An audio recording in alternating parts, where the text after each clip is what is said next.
Welcome to my channel.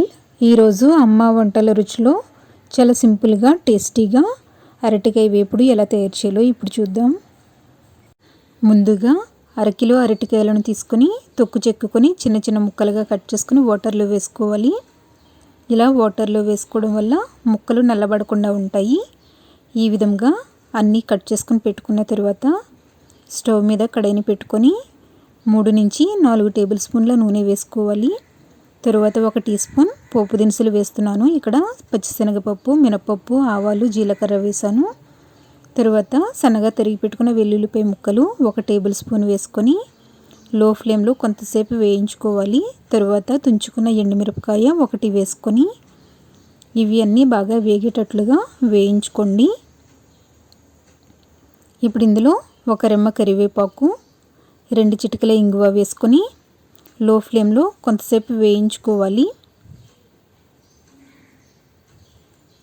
తరువాత సన్నగా తరిగి పెట్టుకున్న ఉల్లిపాయ 1, పచ్చిమిరపకాయ 1 వేసుకొని ఇవి కొంచెం కలర్ చేంజ్ అయ్యేంత వరకు వేయించుకున్న తర్వాత ముందుగా కట్ చేసి పెట్టుకున్నటువంటి అరటికాయ ముక్కలను వేసుకొని మీడియం ఫ్లేమ్లో 2 నిమిషాల పాటు కలుపుతూ వేయించుకోవాలి. ఇప్పుడు దీని మీద మూత పెట్టుకొని లో ఫ్లేమ్లో 5 నిమిషాల పాటు మగ్గించుకోండి. ఇలా 5 నిమిషాల పాటు మగ్గించుకున్న తర్వాత 1/2 టీ స్పూన్ పసుపు, తగినంత ఉప్పును వేసుకొని బాగా కలుపుకోండి.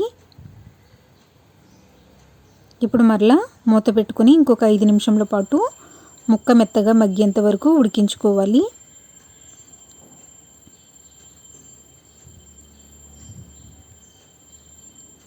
ఇలా ముక్క మెత్తగా ఉడికేంత వరకు ఉడికించుకోండి. తరువాత 1 చిన్న టీ స్పూన్ కారం వేసుకొని లో ఫ్లేమ్లో 2 నిమిషాల పాటు కలుపుతూ వేయించుకొని స్టవ్ ఆఫ్ చేసుకోండి.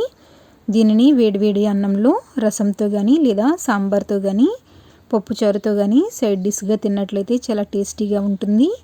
మీరు కూడా ఇదే విధంగా తయారు చేసుకుని ఫీడ్బ్యాక్ పంపించండి. ఈ వీడియో మీకు నచ్చినట్లయితే లైక్ చేయండి, షేర్ చేయండి, సబ్స్క్రైబ్ చేసుకోండి. Thank you for watching my video.